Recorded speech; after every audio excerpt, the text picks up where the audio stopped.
The ending to SummerSlam 2023 has not gone down well. Whatever your feelings were on what should have happened with Cody Rhodes and Roman Reigns at WrestleMania, or Sami Zayn and Roman Reigns at Elimination Chamber, or maybe even Drew McIntyre and Roman Reigns at Clash at the Castle, there is no denying that when it came to watching what the Bloodline have been doing on the weekly WWE shows, it felt like we were gorging on some lovely wrestling pie. SummerSlam, however, well, that felt like the massive curly ginger pube at the bottom of the lovely wrestling pie that has filled our tummy tums wonderfully well for so long now. First and foremost, we just have to look at the entire concept of the tribal combat match stipulation that Roman and Jey had slapped on their heads at SummerSlam. Clearly, it stated that anything goes, but no one can interfere until Jey and Roman's match is over. No disqualification, no count out. The only way to win is by pinfall or submission. Obviously, there is now an easy get out if WWE wants to use it. Solo Sikoa and Jimmy Uso broke the sacred rules of tribal combat, and I'm sure the elders will come down on their candy arses with hellfire and brimstone or something like that.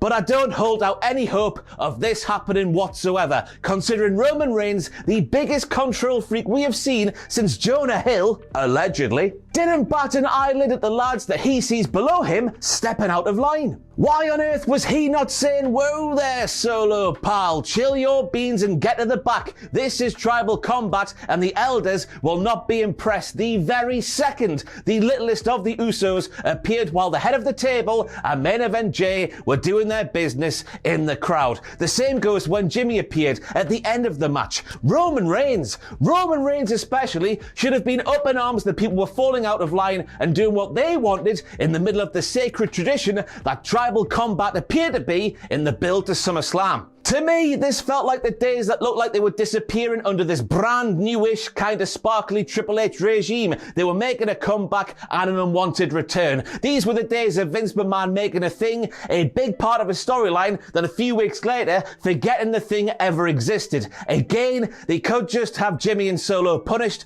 for what they did, and I hope they do, by the way. Well, for what it's worth, I hope they have their bottoms smacked by both Afa and Sika at the same time. But I feel this brings us to the first really plausible explanation as to what happened at SummerSlam. If you go back and watch Jimmy Uso pulling his brother out of the ring, keep an eye on Paul Heyman. The wise man walks around the ring and merely stands on the steps with a face like a slapped arse. He doesn't look shocked, he doesn't look angry or conflicted or any other emotion, maybe outside of stern. He maybe even looks a little bit evil. You know the face that Paul Heyman likes to do, where he sort of looks at you through his eyelids and turns his mouth into like a little hamster thing, like that, you know? But most importantly, he looks like he knew it was coming. And because of that, I think there's a chance that we could learn on Friday's SmackDown that Jimmy did what was either a plan masterminded by Paul himself or the orders of the elders that Paul was aware of before it happened. One thing we can't be assured of, though, is that Roman Reigns definitely was not aware it was coming. He did his full-on AJ Styles Royal Rumble 2016 debut face when he realized it was Jimmy that helped him out. Maybe the elders also ordered Solo to get involved to keep Roman on top, and that would help explain why Roman didn't care, especially while Solo was out there breaking those tribal combat rules. I do that because the rules, they didn't matter at all. But I think Paul's reaction especially told one of the tales we could see come the end of the week. But when you lay out all of the beats of the story that we've seen over the last little while, I really hope this isn't the case. Because if Jimmy is just taking the orders of the elders, why the bloody hell didn't the elders do or say anything when Jimmy was the one who kicked all of this off? Remember, Jimmy Uso kicked Roman Reigns in the head in Saudi Arabia, which started this entire strand of the Bloodline story off good and proper. I feel this is the main reason why a lot of people now feel the Bloodline as a whole have jumped the shark. So let's unpack it from the start-ish, the start of this strand. You know what I'm saying here. Jimmy Uso betrayed Roman Reigns at Night of Champions, then Jey Uso then joined Jimmy away from the Bloodline because they were sick of Roman. The Usos together then beat Roman and Solo at Money in the Bank, and then Roman and Solo put Jimmy in the hospital on SmackDown just for Jimmy to betray his brother and help the guy who he betrayed in the first place, who just so turns out to be the same fella who put him in hospital. Jimmy helped that fella out win at SummerSlam, and I don't... Why? Yes, Jimmy started all of this, but in turn, that could be the reason why he went after Jey. What if when Jey said, "You're out, well I'm out too," bosh, kicked Roman Reigns in the head in that promo where Jey also left the bloodline? Jimmy took that as well. We're done with the bloodline. Everything to do with the bloodline. We can go back to being the Usos and everything that makes us be. The fact that Jey then took that in a different direction and went back after Roman and the Uwu and the title of the tribal chief, well, that would obviously rough up Jimmy the wrong way. And I guess that could have explained why Jimmy waited until Jey's big night to piss on his chips. Jey literally mentions that he wants to be the tribal chief on several occasions, including on that go-home show for SummerSlam, and Jimmy won't like that. And he doesn't like that because back on the June the 2nd episode of SmackDown, Jimmy literally told Roman Reigns that he did what he did in Saudi Arabia because he is a brother. And he did it out of love and respect for his flesh and blood. The fact that Jey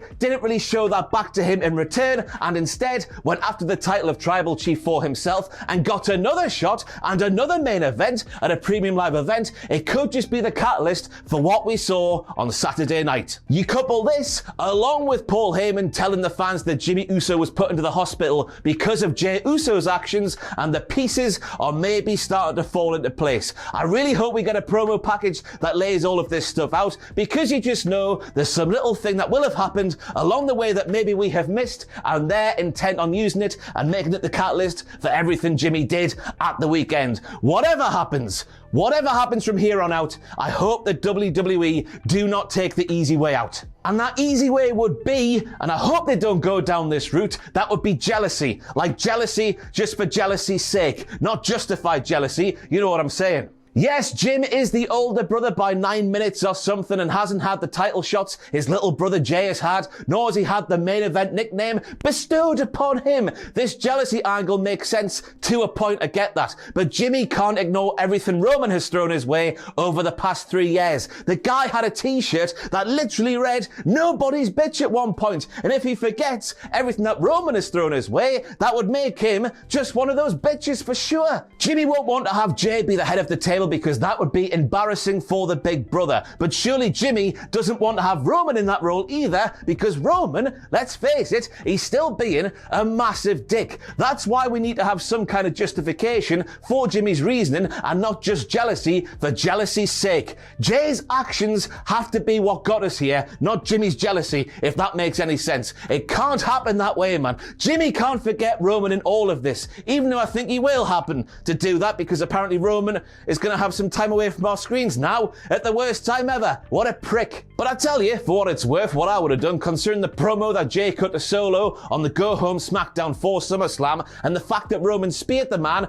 when he didn't mean to, I'd have had Solo turn on Roman if any turn or swerve had to happen. Bros, because when you say swerve, you've got to say bros as well. This whole "you're me brother" thing, and that means I'll always forgive you shtick, has been present throughout this storyline from the start all the way through till now, and I think the fans will have accepted that, and then Jey Uso and Solo Sikoa gunning for Roman a hell of a lot better than what was actually served up. Or better still, and try this one on for size, you cowards. If Roman Reigns is going away for a bit, put the title on the central character to this entire thing. You go back to lockdown in 2020, who was at the center of it with Roman Reigns? Well, it was Joseph Jiminy Jonathan Jeremiah Uso. His name, his full name, is a tongue twister. Unhinged Jey, struggling to cope with the thing he thought he wanted, would have been a very compelling tale, I would have thought. But we're not getting that now, and that's a bit of a shame. So I think we've just about laid out a couple of the biggest storylines sort of in kayfabe reasons as to why Jimmy Uso did what he did on Saturday at SummerSlam. Let me know what you thought of the turn down below in the comments, and also let me know what you think Jimmy Uso will do come Friday on SmackDown. I've been Tweddell from Cultaholic Wrestling, and I'll see you soon.